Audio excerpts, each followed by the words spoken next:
It hurts. There's blood. Seriously, there's blood involved at times. It was interesting and very scary at the same time. Well, I don't know. A bit of Expelliarmus, a bit of Harry Pottering.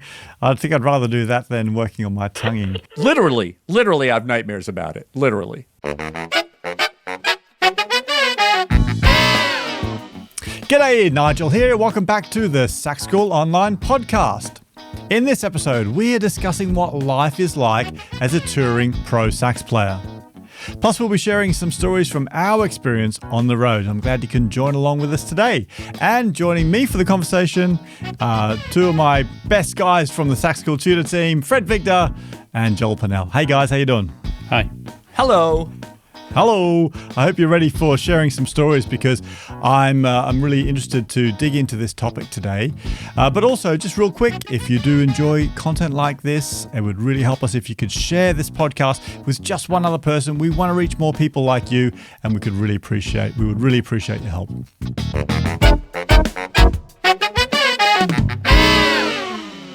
So I remember when I was just getting started with my career, and I always wanted to hear those stories from guys that were actually out touring and doing that pro saxophone thing. So I thought it would be fun today for us to share some of our stories, and hopefully it'll give you a bit of inspiration and give you some ideas about what you might be able to do in your life as a saxophone player too. So there's lots to dig into there. But first of all, as always, I'd love to know what you guys have been up to since we caught up last. Fred, what's been keeping you busy? Well, it turns out that in addition to Average White Band, I've been doing occasionally, actually it's been a while since I've done it, some friends of mine who used to play with Earth, Wind & Fire have a Earth, Wind & Fire legacy band that they go out and do gigs with. And there's a couple of guys that were actually in Earth, Wind & Fire for a time. And so I have to start to get all that music together again. I haven't played it in about 2 years, I think. It's been a while. It's definitely been since I moved here to St. Louis. And there's some interesting things in there. You know, those Jerry Hay parts are not easy. And there's a lot of tonguing. I was going to say that. There's some fierce tonguing in those parts. So don't ask me how I'm going to do it. Yeah, it's going to keep me busy. Yeah, I have no idea. Okay, cool. What about you, Joel? What have you been keeping yourself busy with? Well, I've been working on a sound in improvisation. So I love the sound of what's called the augmented scale, which is one of the three symmetrical scales. There's a whole tone scale and a diminished scale, and the augmented scale, which is basically a structure that goes minor third, semitone, and keeps repeating like that. But it's got a really haunting sound to it. I think it always reminds me of kind of sci-fi films and all that kind of stuff. And it's a 6-note scale, so it's a naturally hexatonic scale is what it's called. And hexatonic scales have a really particular property where you can always subdivide them into two triads and get what are called triad pairs. I did a video on YouTube for Sax School recently all about that, and it comes up in a few of my Explore Jazz videos as well. I'm a bit of a fan of triad pairs. Anyway, I've found a really nice one in there. So if it was C augmented, for example, I'd use a C major triad with an A flat minor triad. And it gives this sound that I can only describe as reminding me of Harry Potter. That's the only way I can describe it. But it's got this weird sort of futury, but it's hard to put words on some things in music. But I absolutely love this sound. So I've just been finding different ways of using it and trying it over different chord types and just trying to get it into my sound and playing and improv ideas. So yeah, not as fun as what Fred's been doing, maybe, but my type of fun. Well, I don't know. A bit of Expelliarmus, a bit of Harry Pottering. I think I'd rather do that than working on my tonguing. That sounds like hard work. Well, I've been doing something fun. I had a saxophone sent over to me this last week. It's a John Paul 860S. It's like their pro tenor sax, and it's a silver one. I don't know if you can see it behind me up there. So I've been working with that, playing it, getting used to it and checking it out because I actually quite like the John Paul saxophones. A lot of our Sax School members use them, particularly the beginner and intermediate players, because they're really well priced, I think. they play well too for that sort of beginner intermediate phase. So the tenor, though, is that going to be a good saxophone? I'm not sure. That's what I'm curious to check out. So I've been spending some time playing with that, and keep an eye out. There'll be a review coming out for that soon. That's been keeping me busy, along with, as ever, still working on Weekend of Music. Aren't I a lucky guy? So a big part of most busy pro sax players' lives is touring. But this can take lots of different shapes. And I really want to dig into your experience, Fred, because you've been playing with Average White Band for like 20 plus years, right? What an amazing gig. And of the three of us, actually, I think you're the only one that is still out touring all the time. But Joel, you and I, we've both spent many years out touring, doing various different things. So maybe we can start with you, Joel. Tell us a bit about, or share everybody a little bit about the sort of touring that you've done over your career. Yeah, I think we've all paid our dues when it comes to touring in one way or another. I've done lots of different tours over my career, lots of kind of jazz tours, smaller tours, generally kind of maybe a month long max kind of thing. So I toured quite a bit with my own quartet, the inspirationally named Joel Pennell Quartet. I tried to come up with some other names, but nothing seemed to work, so I just stuck with that one. So I did quite a bit of touring with that band back in kind of the late 2007, 8, 9 kind of period. I also did some tours with Rick Zuniga, who was the guitar player with Stevie Wonder for 20 odd years when he came over from LA, and I did a tour with him, which was good fun, very intense. But that's another story we'll get into another time. But that was fun, and a few funk tours and soul tours with bands like Capri and Viola Wills, also from I think the LA region. But my biggest tour, or my longest tour, I've done some medium ones with some pop bands like Embrace and stuff like that. But the long one I did, which was my first tour as well, so it was a baptism of fire, which I did for about 3 years, pretty much without a break on the road, was the official Belushi Blues Brothers tour. So that was my baptism of fire into hardcore touring straight out of university. Went and did an audition that I saw in the stage and got the job, and off we went, and didn't see anybody for about 3 years. But it was great fun. We toured around the UK for pretty much a solid year. And then we went off to Europe for a year and a half, and it was intense. It was one-nighters, living on a coach pretty much for about 18 months. And they didn't organise it very nicely. We could be in Sweden and then in Spain the next day. So a lot of travelling. But one little story I'll tell you from that. I think it was the weirdest gig, and probably still the weirdest gig I've ever done in my life. We got woke up one morning in Italy and told that we'd had an extra gig put in during that daytime, and we all needed to get ready and get our instruments and get on the coach because we were off, and no one really told us where we were going. Anyway, we pulled up at the Milan International Prison, and it turns out that they'd arranged a gig for the prisoners. It was interesting. We played things like, Riot on Cell Block number 9 and such tunes, and they all just flooded in and surrounded us in the central chamber of Milan prison. It was interesting and very scary at the same time. But there you go. So yeah, lots of touring. It's good fun, but it's a young man's game. That's what I'm going to say. Well, yeah, I mean, Fred might disagree with you because he's doing it and loving it. He's a young man. Yeah, young at heart. But I think what's interesting about all those things you mentioned there, Joel, is that they're all touring things, but they're all different, right? So the Blues Brothers gig would be quite different to, I don't know, to doing the Rick Zuniga gig or touring with your band, right? Very different, musically very different. And also the different styles of tours. Yeah, totally. And, also from the point of view of organisation, because sometimes you organise your own tours, you're the tour manager, and other times, like the Embrace tour I did, which was a kind of indie pop band from the UK, it was the most organised tour I've ever been on in my life. Literally, you'd wake up in the morning and there was arrows posted on the wall, and you just follow arrows, and it'd take you to somewhere where they ask you what food you want, and then they cook you whatever food. It was like literally like being kind of rolled along in a pram to some degree.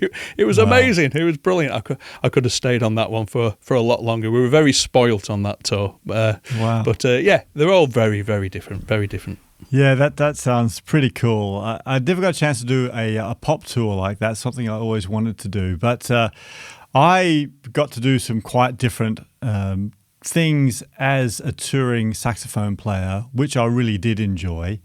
In my 20s, I started... I've been doing other things before that, mostly all land-based stuff like working with symphony orchestras, or I was in the Australian Army Band as a musician for a few years, which was great, actually. Travel all around the country with that, but that's a different kind of thing, very organised. Of course, it's the military.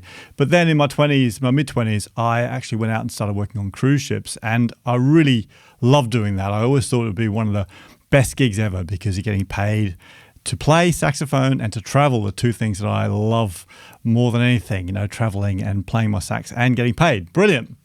So I got to do that all around, initially from Australia, and then like around the South Pacific, like places like Fiji and I don't know, New Guinea and New Zealand and Samoa, places like that is brilliant. And then I went out to the States and I worked for Princess. So I did this over a period of a few years. And I started out as the guy in the band, and then I was the band leader. So I was like the musical director, and got to travel around the world doing that. And that, as a touring job, is actually pretty different to what you're talking about, Joel, where you're in a coach, because you're actually, it's a bit like being in a permanent, hotel room. You've got your room. There's places for you to practice backstage, which I always thought was really important. And you can exercise and you can eat really well. And you can also go and do sightseeing stuff. And because you're not moving location, like different accommodation all the time, you can have more of a sort of established lifestyle, I suppose. So I was very busy while I was doing that. As the band leader, I was writing a lot of the arrangements that we performed. And we had different artists coming in every week. They were flying in from Vegas, and I'd have to rehearse them, maybe write music for them, perform the show. I was like the lead sax player, but I also had a full big band that I was leading. So lots to think about, and I really enjoyed that. But then when I came to England in 2000, I got involved with the big band scene, got to do lots of traveling around the UK with that, but I also got involved with a big band based Broadway show or a West End show called Rat Pack Live from Las Vegas. So there were a few different iterations of that. I was conducting it through Europe for some tours. I was also playing in it, and we would go out for stints to Germany or to Denmark, places like that. And that's more like what you're talking about, Joel, where you're flying out somewhere and then you're doing a string of theatre shows, but it's all very organized in big hotels and very comfortable and that kind of thing. But at the same time, for about 10 years, I was running a band, like a 50s jump jive type band, and there were only 5 of us, and we did stuff, a lot of traveling all around the place, a lot in the UK, but also we'd go to Canada to perform every year. We went out to Italy, and we went out to lots of different places, and that was more like the other thing you were saying, Joel, where it was a more scaled down thing. We were like a little tight family unit. And that was great from a fun point of view, but very challenging from a where do I practice point of view, or what do I do when my gear gets broken or stolen point of view. So yeah, it was a fun experience, but very different, I imagine, to what it's like for you, Fred, working with Average White Band. So tell us a little bit about that. You're just winding up now to go off on a big tour. Do you have like a process that you do to sort of get prepared for that? Just practicing, really, because you got to get out there and give it 100%, and it's the only part of your day that matters, is that that playing that gig and everything. And it's the same thing with the stuff that you guys were doing. Everything leads up to that hour and a half at night. Everything. It's what you do for the entire day has to, and you have to find am I going to be able to get to the dressing room and practice in there? Or am I going to, I bring my travel sax with me on the road, So I have some, because it fits in my suitcase, and I can work on fingerings and stuff like that and try to take advantage of, because there is a lot of time, a lot of waiting around, a whole lot of that. And when I started with Average White Band, it was a whole different scene because we were doing more long runs, 3-4 week runs in a tour bus. And the touring situation in America especially, but I think all over the place, has changed drastically. There's not a lot of midweek gigs unless you're, Taylor Swift or something. Those venues have all stopped. They've either been bought out by the huge corporations like Live Nation or whatever. So when I started, we would be in a tour bus and we would tour for 3 or 4 weeks at a time. And now it's weekends. We're flying everywhere. I haven't been on a tour bus in probably 8 years or something like that. We get out, we fly. We might fly to one city and then rent a couple vans. It's much more scaled down because it's so much harder. It's just so much harder to do now. The cost of a tour bus is exorbitant. It's prohibitive.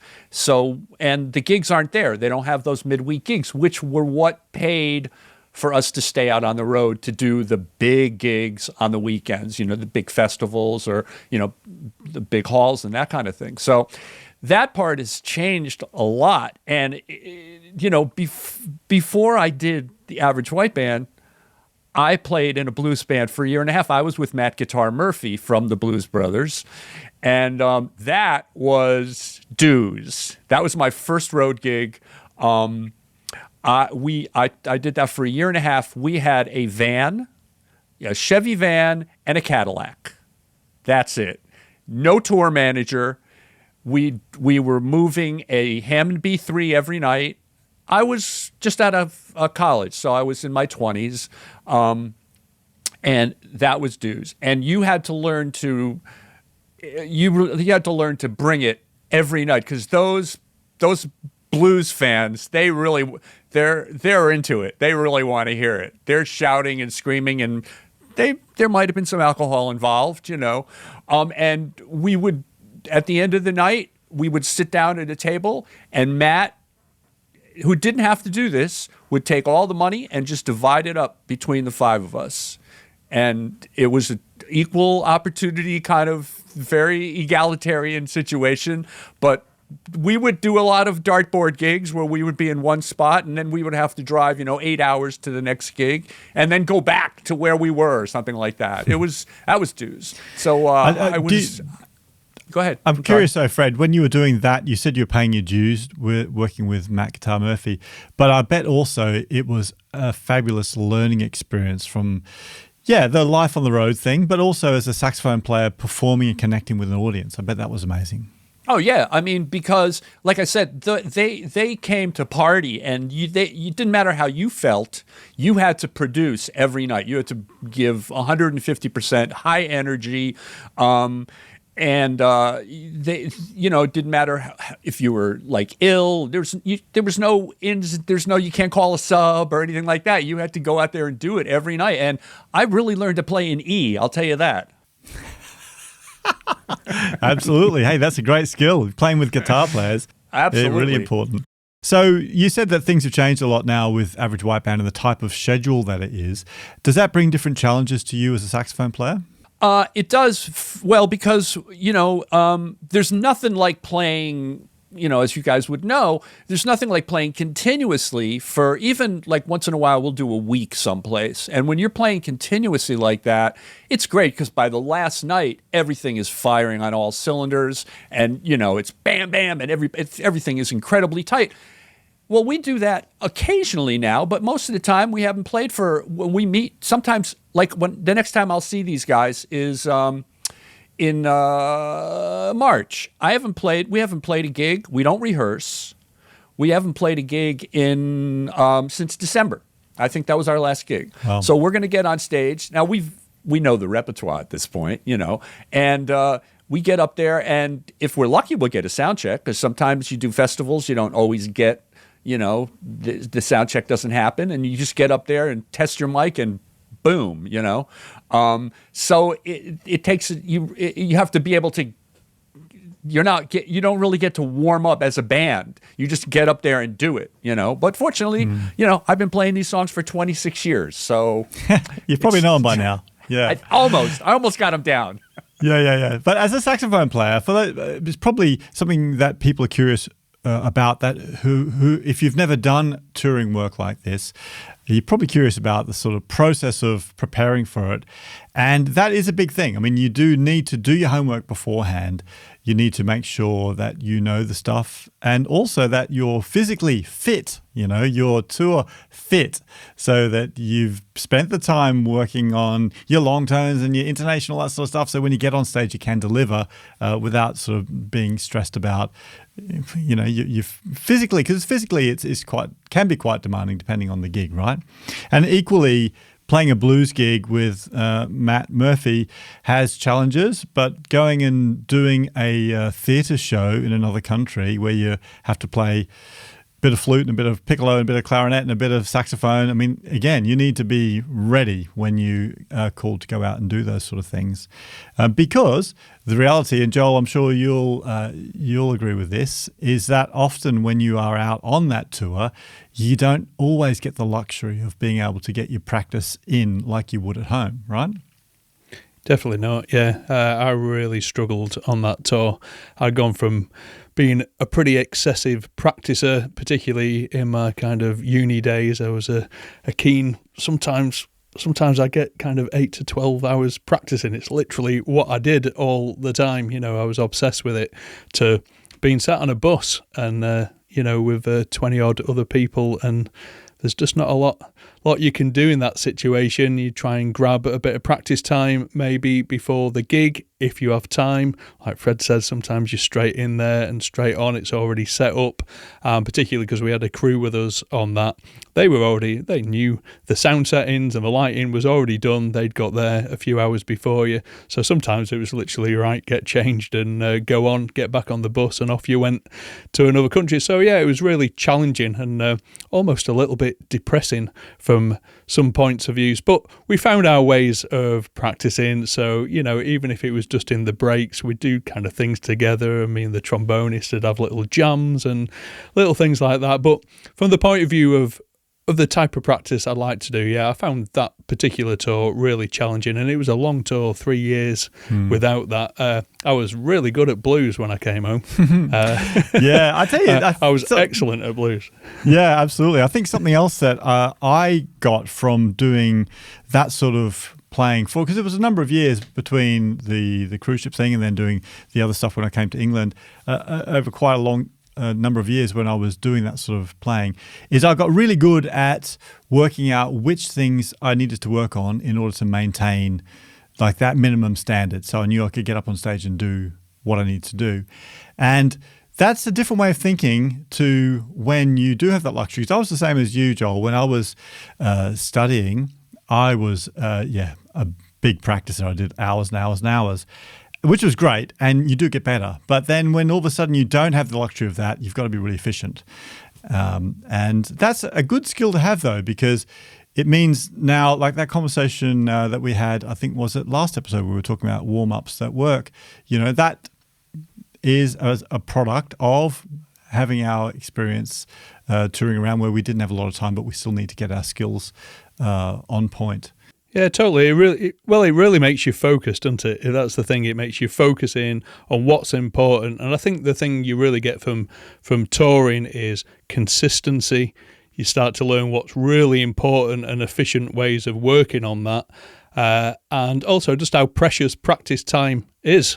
It's really precious. And, when you come back from things like that, you really are keen to get back into that. I mean, I played Soul Man. I think we worked it out 1,700 times. And when I came back, all I wanted to do was do some jazz gigs, but all I got offered were more soul gigs. You've been on the Blues Brothers. Do you want to do this soul gig? No, I don't. I just want to play some jazz. So you kind of realise exactly where your heart lies from a musical point of view, and also where efficiency lies from a practice point of view. So it's good for you, even though it's kind of bad for you. Yeah, well, but hey, playing, playing stuff that. I just want to say, because of the way that we do it, and it's not consistent anymore like it used to be, I find that if I haven't practiced when I'm home, when I get out there, I'm in trouble. The old saying, if I don't practice for one day, I notice it. And for 2 days, the other musicians, for 3 days, the audience might notice it. I don't think the audience really notices. So it's really up to us to, be conscientious and be motivated to do it, because I know I can play the gig without doing it, but it hurts. There's blood. Seriously, there's blood involved at times when we do one of those shows. After an hour and a half, I'll look on my reed and it'll be red, because wow. that always happens if I haven't been practicing at home. So I have to keep it up. Yeah, I think the other thing that I find is that it keeps me inspired if I practice. If I can grab that extra 10 minutes to just blow through some exercises, then I'm more inspired when I go out to perform that night. I've got an extra little something in my improvising pocket, and that keeps it fun. So, I was thinking about touring. One of the things that I didn't expect, but that I came up against. I remember once we were flying out, it was with my small band, we were flying out to Canada to play a house party. So this is something we'd done a number of years in a row, where we'd be flown out to play literally in somebody's lounge room in Canada, a lovely family. But my saxophone, I had to check it in the plane. And I always hated when that happened. But sometimes it happens, right? Got to the other end, and wouldn't you know it, the saxophone, it must have been dropped from like shoulder height, and it was completely unplayable. So I was in Halifax, Nova Scotia. I had a gig to do the following day, and I had a saxophone that was just unplayable. And that was an interesting challenge, because I didn't, where do you start? I couldn't get it repaired. I did find a repairer, but they couldn't fix it in time. And I ended up having to go and hire a saxophone from the local music shop. And luckily they had a decent saxophone in, and that's what I used for the gig. Have you guys ever had that happen to you? Yes. Have you, Joel? I have, yeah. I had my beautiful, still my current Mark 6, which I hadn't had for very long then, absolutely trashed on a flight. The repairer said the only way the damage could have happened is if the entire body of the instrument had flexed, and basically every single rod had popped out of its sockets, even though the sockets were all still in the same place, and it had a very large dint. And I literally found that when I opened up the case at soundcheck.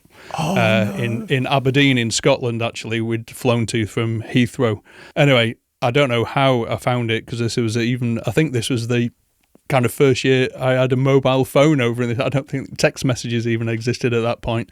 But just luckily I found some guy who happened to be a repairer in Aberdeen, and also had a Mark 6, which he very kindly lent me while he repaired mine.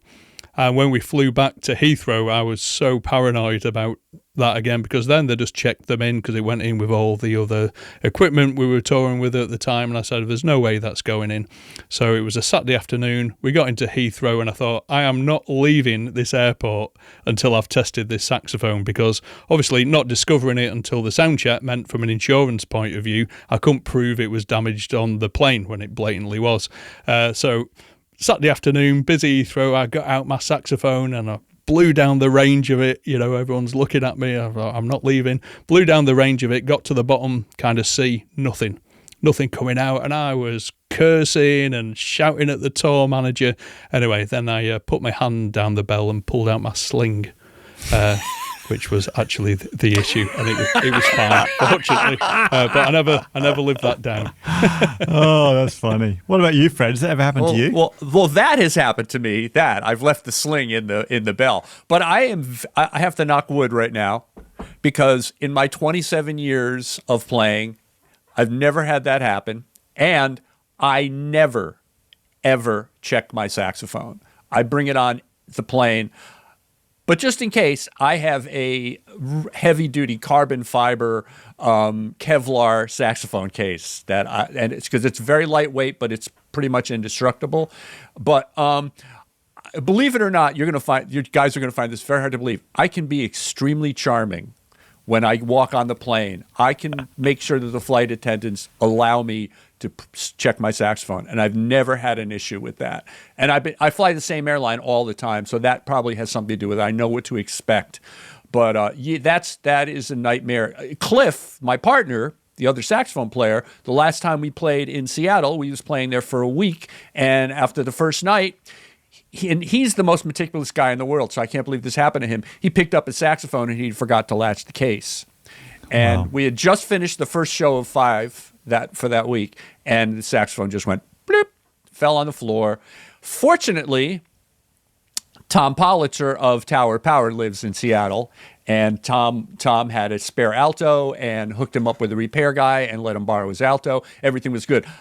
I haven't had that happen, but that's the kind of stuff that, I've had calls from touring musicians when I lived in Atlanta who were playing a show that night, and they're like, I need a repairman. Do you know who I can, and that type of thing. And that happens all the time.